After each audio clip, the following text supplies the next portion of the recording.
اس کو نبی کریم صلی اللہ علیہ وسلم کی بات یا غیبی بات نہیں مانا جاتا۔ ایک بات یہ۔ دوسرا، اس میں جو راوی ہیں جو اس کو بیان کر رہے ہیں وہ مقاتل بن سلیمان ہیں۔ مقاتل بن سلیمان کے بارے میں علماء کرام نے تفسیر میں ان کو حجت مانا ہے، لیکن حدیث بیان کریں یا غیبی کوئی بات بیان کرتے ہیں تو اس میں علماء کرام نے ان کو ضعیف کہا ہے اور متہم بالکذب کہا ہے کہ وہ ان کی بات حدیث میں اور غیبی معاملات میں جو ہے وہ حجت نہیں ہو سکتی۔ ہاں تفسیر میں اگر وہ کوئی تفسیر کسی آیت کی تفسیر بیان کریں تو پھر درست ہے۔ اس کے بعد یہ جو جانوروں کا تذکرہ کیا گیا ہے 10 جانوروں کا، خلاصتاً تو بات یہ ہے کہ یہ نام لے کر اس طریقے سے انبیاء علیہ الصلوۃ والسلام کی طرف نسبت کر کے اس میں سے کوئی بھی بات درست نہیں ہے۔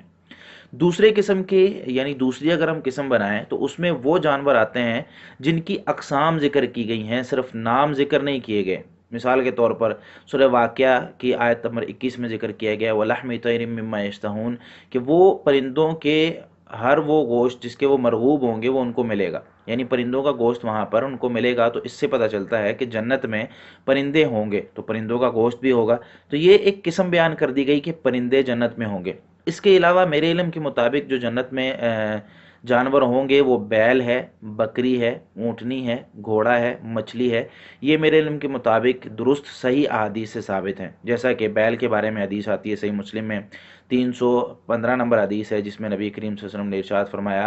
يُنْحَرُ لَهُمْ ثَوْرُ الْجَنَّةِ الَّذِي كَانَ يَأْكُلُ مِنْ أَطْرَافِهَا کہ جو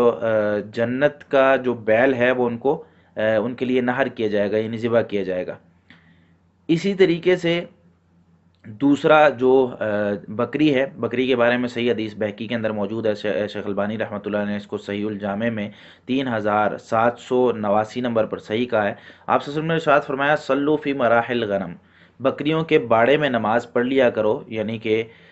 وہاں نماز پڑھنے کی اجازت ہے اگر نماز کا وقت ہو جائے۔ وَامْسَحُوا رِغَامَهَا فَإِنَّهَا مِن دَوَابِّ الْجَنَّةِ وَامْسَحُوا رِغَامَهَا یعنی اس کا جو منہ ہوتا ہے اس پر مٹی وغیرہ لگ جائے تو اس کو صاف کر دیا کرو، کیونکہ یہ جنت کے جانوروں میں سے ہے۔ تو بکری کے بارے میں یہ صحیح حدیث آ گئی۔ اسی طریقے سے مچھلی کے بارے میں صحیح حدیث آتی ہے صحیح مسلم میں ہی 315 نمبر روایت ہے، جس میں آپ صلی اللہ علیہ وسلم نے ارشاد فرمایا جب کہا جائے گا کہ جب جنتی جنت میں داخل ہوں گے ان کو پہلا تحفہ کیا ملے گا، تو آپ صلی اللہ علیہ وسلم نے فرمایا زیادۃ کبد النون، مچھلی کے جگر کا ٹکڑا۔ تو مچھلی کے جگر کا جو اضافی ٹکڑا ہوتا ہے وہ ان کو ملے گا۔ تو یہاں پر آپ صلی اللہ علیہ وسلم نے مچھلی کا تذکرہ کیا۔ اسی طریقے سے صحیح مسلم میں 1892 نمبر روایت ہے، جس میں ابو مسعود الانصاری رضی اللہ تعالیٰ عنہ فرماتے ہیں ایک آدمی اپنی ایک لگام لگی ہوئی اونٹنی کو نبی کریم صلی اللہ علیہ وسلم کے پاس لے کر آیا، آ کر کہنے لگا کہ یہ اللہ کے راستے میں دیتا ہوں۔ تو آپ صلی اللہ علیہ وسلم نے اس کو فرمایا لَكَ بِهَا يَوْمَ الْقِيَامَةِ تجھے اس کے بدلے قیامت کے دن 700 ناقۃ کلھا مختومہ 700 اونٹنیاں ملیں گی، سب کی سب لگام لگی ہوئی ہوں گی۔ تو یہاں پر آپ صلی اللہ علیہ وسلم نے اونٹنیوں کا تذکرہ کیا کہ قیامت والے دن جنت میں تجھے اونٹنیاں ملیں گی۔ اسی طریقے سے گھوڑے کا تذکرہ جو ہے حدیث میں موجود ہے، جس طرح آپ صلی اللہ علیہ وسلم نے ایک آدمی کو کہا، اس نے پوچھا کہ جنت میں گھوڑے ہوں گے، تو آپ صلی اللہ علیہ وسلم نے فرمایا کہ جنت میں اگر گھوڑے پر سوار ہونا چاہو گے تو تمہیں ایک یاقوت سے لدا ہوا سرخ رنگ کا گھوڑا جو ہے وہ تمہیں ملے گا۔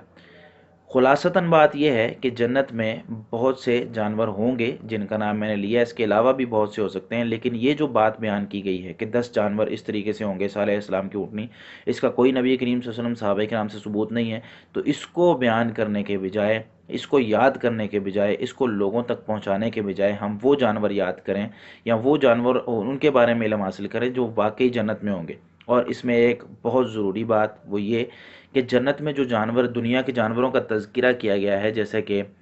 پرندے ہیں، گھوڑے ہیں، اونٹ وغیرہ ہے، تو وہ صرف ناموں میں موافقت رکھتے ہیں۔ جنت کا کوئی بھی حصہ یا جنت کی کوئی بھی چیز دنیا جیسی نہیں ہوگی، وہ اس سے ایسی، یعنی آپ صلی اللہ علیہ وسلم نے جس طریقے سے حدیث میں بھی بیان کیا کہ یکن لک فیہا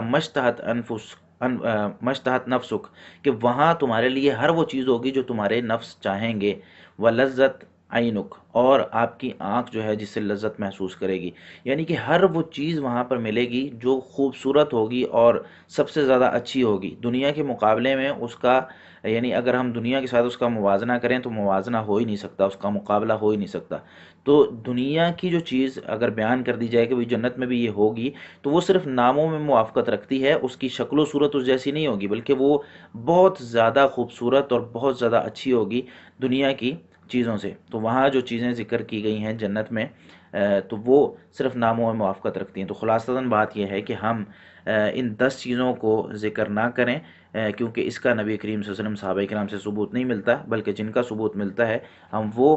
ذکر کرنے کی کوشش کریں۔ اللہ رب العالمین ہم سب کو سمجھنے کی توفیق عطا فرمائے۔ السلام علیکم۔